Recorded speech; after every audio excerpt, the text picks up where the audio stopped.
आज के press conference का एक महत्वपूर्ण उद्देश्य ये है कि हम लोग सिर्फ इलेक्शन कमीशन में डेलीगेशन भेजकर या प्रेस वार्ता करके रुकने वाले नहीं हैं। बीजेपी ने 1000 वर्कर लगाए हैं, नेता लगाए हैं, अभिनेता बुलाए हैं, वो उनका अधिकार है।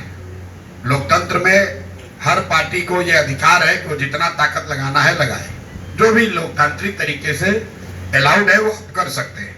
जनता उसको देखेगी कि भाई एक प्रशांत किशोर को हराने के लिए अपने गढ़ को कहे जाने वाले बांकीपुर में बीजेपी को कितनी ताकत लगानी पड़ रही है, कितना संसाधन, कितने नेता लगाने पड़ रहे हैं। और एक तरीके से जनसुराज से हम लोग बहुत खुश हैं।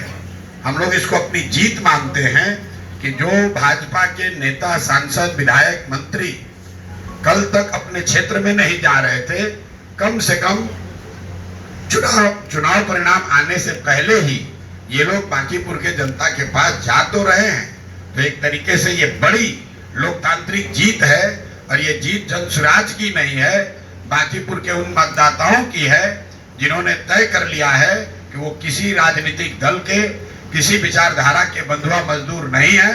उनके पास अगर विकल्प है तो उसको देखेंगे, जांचेंगे, परखेंगे और अगर सही लगेगा तो उसको मतदान भी करेंगे।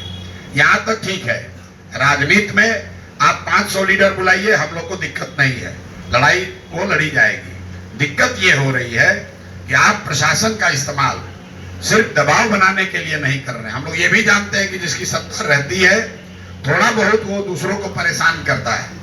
आप यहाँ देखिए, जनसुराज के जो लोग होटलों में रुके हुए हैं, अपने खर्चा से भी आए, अपना पैसा लगाकर कोई कार्यकर्ता पार्टी के लिए आया है, हर दिन होटलों में रेड हो रहा है। जरा हमको इलेक्शन कमीशन या प्रशासन ये बताए कि भाजपा के लीडर यहाँ पर क्या आकाश में रह रहे हैं? उन होटलों पर रेड क्यों नहीं हो रहा? उनसे क्यों नहीं पूछा जा रहा है कि आपका बिल कौन दे रहा?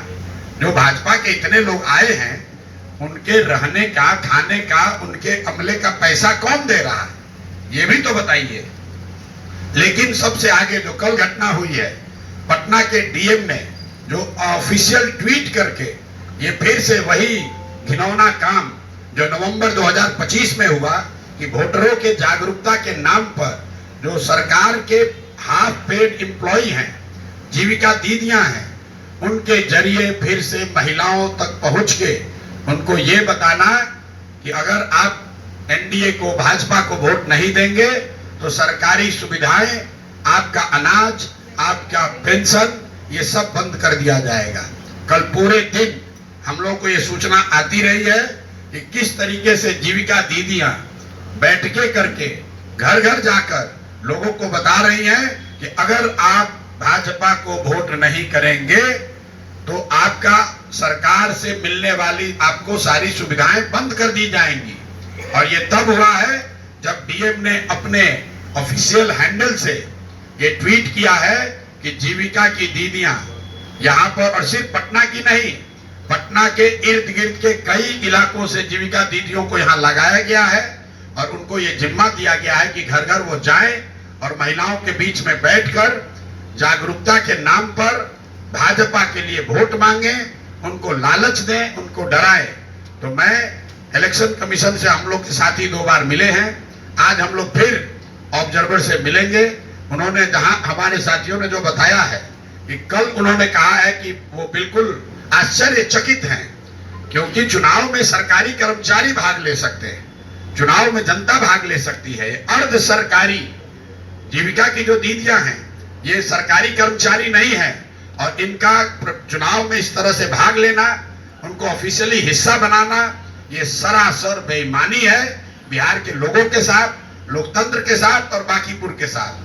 तो आज हम लोग इलेक्शन कमीशन के पास जाएंगे, उनको ये अंतिम 24 घंटे का मौका दे रहे हैं। अगर कल तक जीविका की दीदियों को पूरे इलेक्शन के प्रक्रिया से अलग नहीं किया गया तो कल हम लोग खुद पार्टी के सब लोग इंक्लूडिंग माई सेल्फ, हम लोग कल इलेक्शन कमीशन के सामने धरने पर बैठेंगे।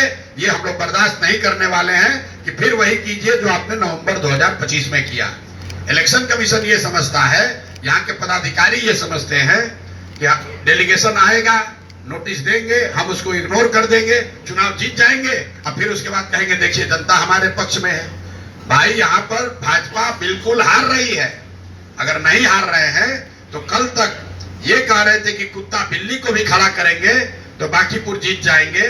आज इतनी घबराहट है कि पूरी की पूरी भाजपा लगी हुई है।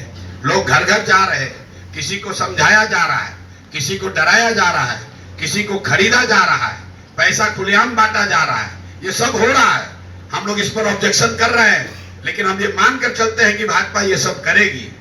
लेकिन जिस तरीके से सरकारी कर्मचारियों का इस्तेमाल आप कर रहे हैं, जीविका की दीदियों को, हजारों दीदियों को लगाकर, चूंकि ये महिलाएं ये माध्यम है कई सरकारी योजनाओं को महिलाओं से कनेक्ट करने के लिए, ये जब जाकर कहती हैं कि आप वोट नहीं दीजिएगा तो आपको अनाज मिलना बंद हो जाएगा, वोट नहीं दीजिएगा तो आपको पेंशन मिलना बंद हो जाएगा, ये सरासर बेईमानी है।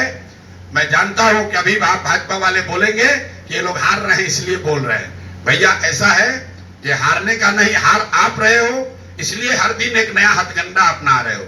जैसा रामबली जी ने बोला, पहले आपने 6000 कार्यकर्ताओं को लगाया, फिर आपने 200 एनडीए के विधायकों को लगाया, फिर सारे केंद्रीय मंत्रियों को लगाया।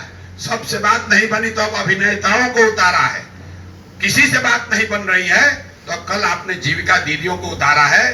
कल मुख्यमंत्री की बैठक हुई, कल सभा हुई है, आप लोग सब पत्रकार वहां हैं, जरा जाकर देखिए कि कितनी जीविका की महिलाएं उस बैठक में आई हुई थी। पूरे इलाके से सरकारी खर्चे पर जीविका की महिलाओं को बस में भर के बाजाबता टारगेट देकर कल सभा की गई है।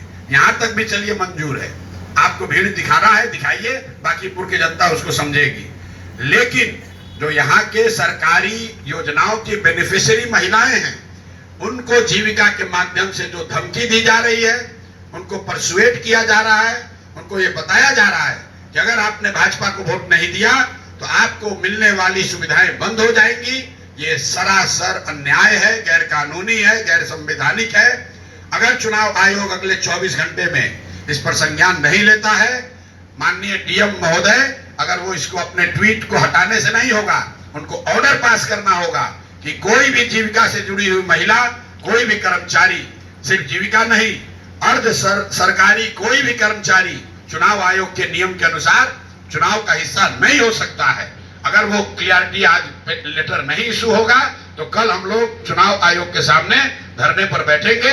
इस चुनाव का कोई मतलब नहीं है। अगर आप वोटर को आपने 25 में खरीदा, आज आप उसको धमका रहे हैं, चूंकि आप सरकार में हैं, तो आप कह रहे हैं भैया नहीं दीजिएगा वोट, आपका योजना बंद कर देंगे, तो ये हम लोग को मंजूर नहीं है। मैंने आपको इसी के लिए आज बुलाया है। आप इस खबर को चला सकते हैं कि अगर कल, अभी से लेकर कल तक 24 घंटे में सभी गैर सरकारी कर्मचारियों को संवैधानिक कानून के मुताबिक अगर उनको चुनाव की प्रक्रिया से अलग नहीं किया गया तो हम लोग कल चुनाव आयोग के सामने धरने पर बैठेंगे। चुनाव आयोग को आज इसका संज्ञान लेना ही होगा। डीएम को ऑफिशियल चिट्ठी लिखकर ये जारी करना होगा कि किसी भी हालत में गैर सरकारी और अर्ध सरकारी कर्मचारी चुनाव का हिस्सा नहीं हो सकते हैं। मेरी बात खत्म हुई। अगर आपका कोई सवाल है तो आप सवाल कर सकते हैं। बहुत बहुत धन्यवाद।